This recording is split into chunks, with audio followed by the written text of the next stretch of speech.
Здравствуйте, в студии Алексей Кулешов. Итак, тема сегодня – кино, любовь и волейбол. В Казань сегодня приехали легенды российского кино Светлана Дружинина и Анатолий Мукасей. Напомним, что Светлана Сергеевна играла Анфису в «Девчатах», она режиссер легендарных «Гардемаринов».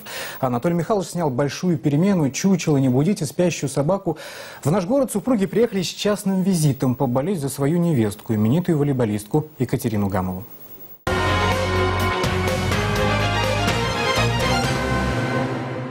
Именитую пару Светлану Дружинину и Анатолия Мукасея на Казанском вокзале сегодня встречал директор волейбольного клуба «Динамо-Казань» Сергей Чернышов.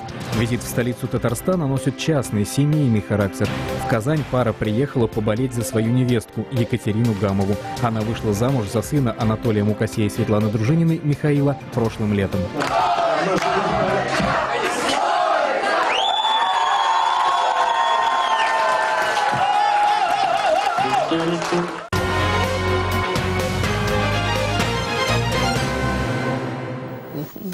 Так, представлять, я думаю, не нужно. Светлана Сергеевна Дружинина, Анатолий Михайлович Мукасей. Добрый вечер. Вечер добрый. 554-22-22, уважаемые телезрители. Напоминаю, телефон прямого эфира. Звоните и задавайте свои вопросы. Думаю, немало их будет сегодня. Светлана Сергеевна. Но мне бы хотелось, прежде чем начать с вами эту беседу, все-таки высказать слова скорби, глубочайшей искренней скорби, сожаления и нас, и наших друзей, коллег, когда они узнали, что мы выезжаем сюда, в связи с той трагедией, которая произошла у вас недавно в Казани. Потому что, конечно, это была невероятная трагедия, которая, наверное, до сих пор в сердце у каждого, кто пережил эту трагедию лично. Поэтому пусть примут наши слова соболезнования и ваш президент Минниханов, и все те граждане, которые потеряли своих любимых и близких здесь. Вечной светлой им память. Дай Бог, чтобы этого никогда не повторялось. Дай Бог, ну, вас с Казани очень много теперь связывает. И да. Вот я у Анатолия Михайловича в руках вижу мяч волейбольный, да? Да, выставляю его сюда. Что за мяч, Анатолий Михайлович? Мяч потрясающий, потому что этот мяч, тот мяч, на котором расписались все волейболистки Казанского «Динамо». Да. Поэтому мы привели... А Кате Гамовой тоже автограф есть? Обязательно. Все тут есть. Да. Вот случилось так, что волейбол и волейбольная площадка вот как-то символически, я бы сказала, почти мистически объединила нашу семью. Потому что мы, вообще-то, волейболисты со стажем. Вы были капитанами команды. Да, мы были два капитана, так нас и называли в киноинституте, потому что он был капитаном мужской, я женской волейбольной команды. Вот он, видите, перед вами капитан, волейболист первого разряда, я волейболист третьего разряда. Но это все равно позволяло нам разъезжать по всему Советскому Союзу, по всем творческим вузам и везде с удовольствием, с наслаждением играть в этот очаровательный вид спорта. Это замечательный матч.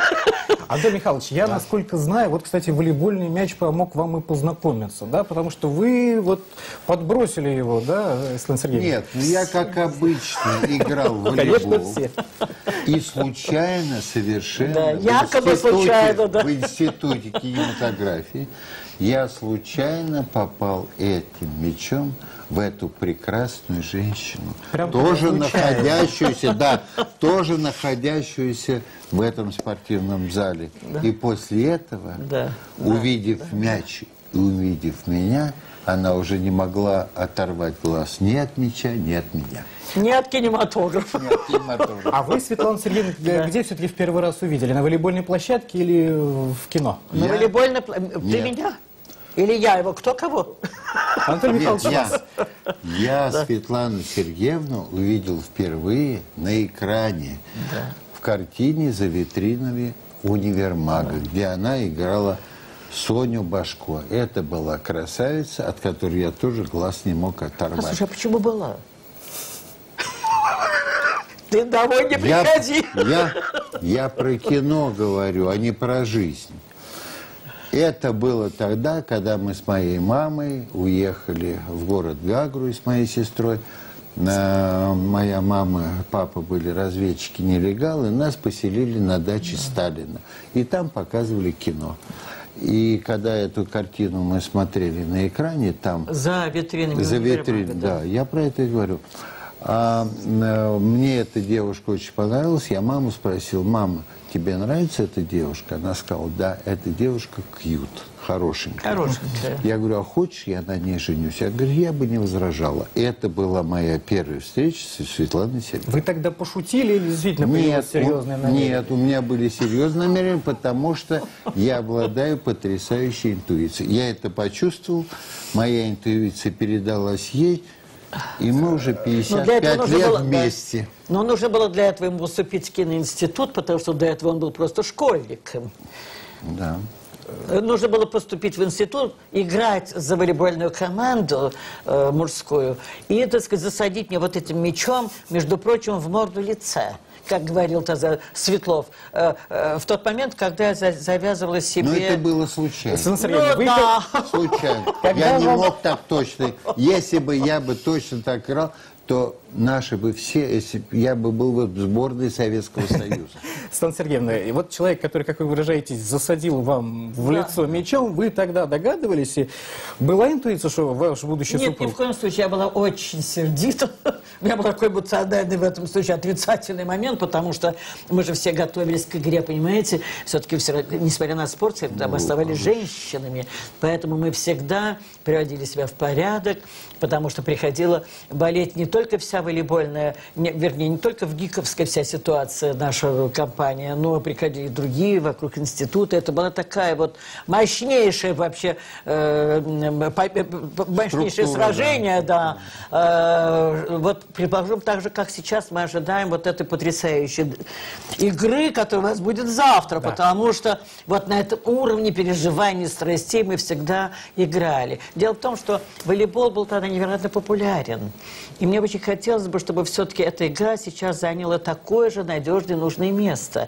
Потому что волейбол – это не только коллективная команда, которая, говорится, соберемся за руки, друзья, но и каждый отвечает за свое единственное место. Поэтому всегда, когда Катюшка стоит на своем месте, и даже если мы смотрим в маленький экранчик по передаче откуда-то, либо по интернету, я просто узнаю милые походки. И всегда внимательно слежу, на каком месте она находится, и правильно ли она занимает свою позицию. Всегда правильно. Я хочу, знаете, что сказать?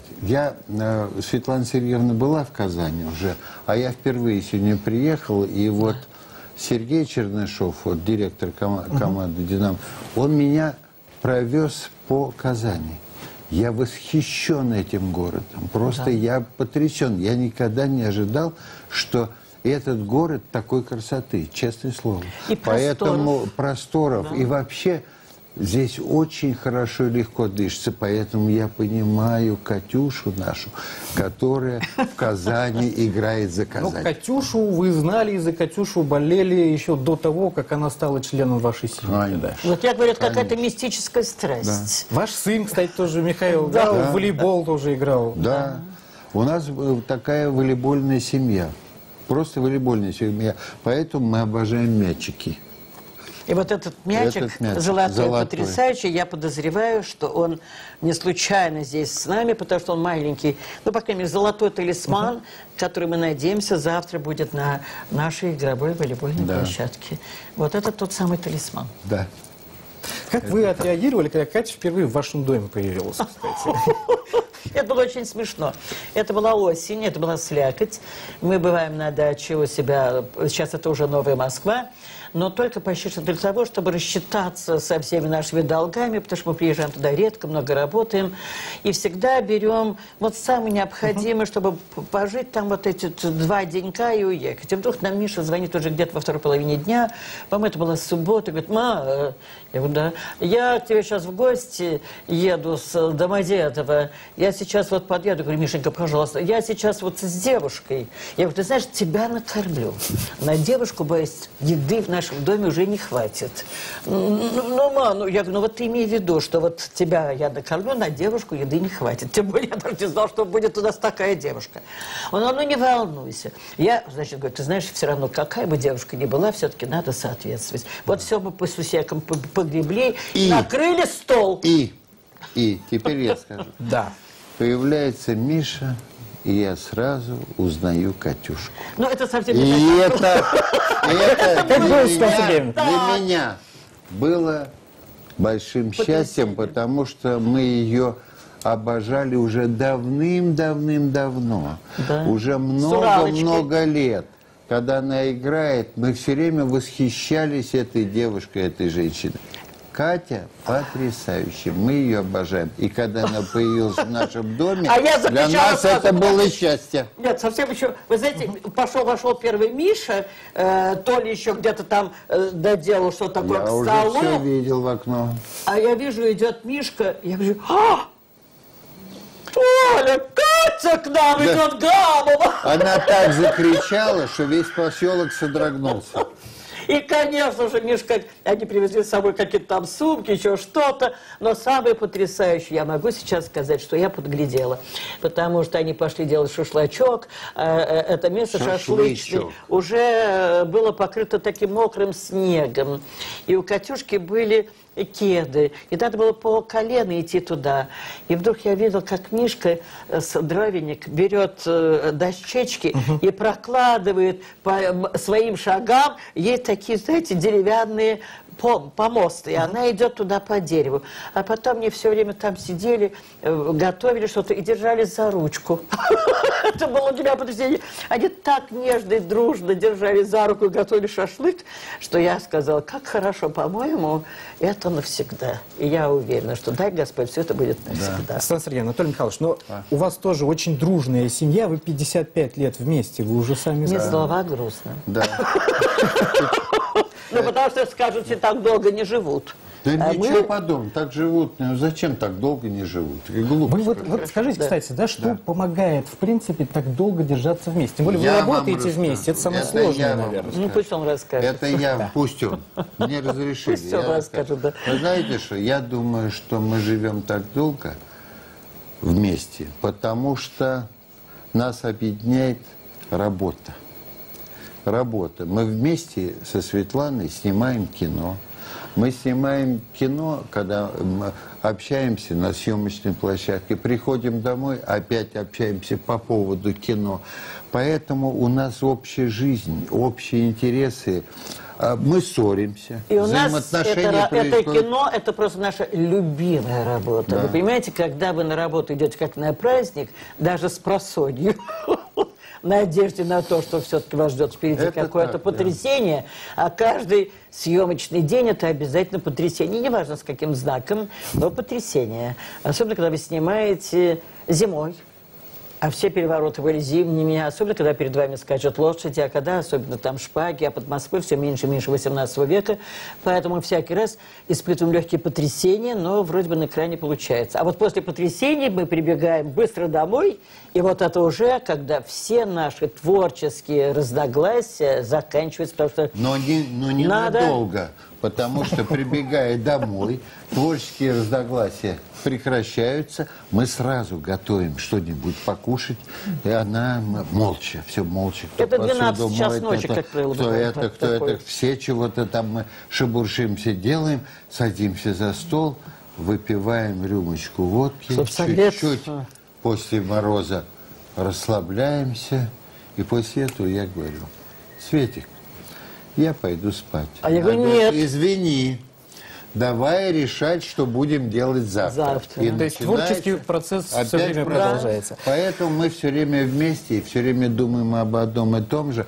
А еще мы все время думаем и про Мишку, и про Катю, и про внуков. Что ж, И это всё творчество продолжает все время. Время программы нашей, Постоянно. к сожалению, как незаметно к концу подошло, но со Светланой Сергеевной и Анатолием Михайловичем есть шанс увидеться еще завтра. Будем Дай болеть Бог. вместе Обязательно. за Катю и Обязательно. вместе за вот команду. это будем считать нашим талисманчиком. Спасибо, что были с нами. До свидания. Увидимся завтра в это же время на телеканале «Эфир». Будьте здоровы.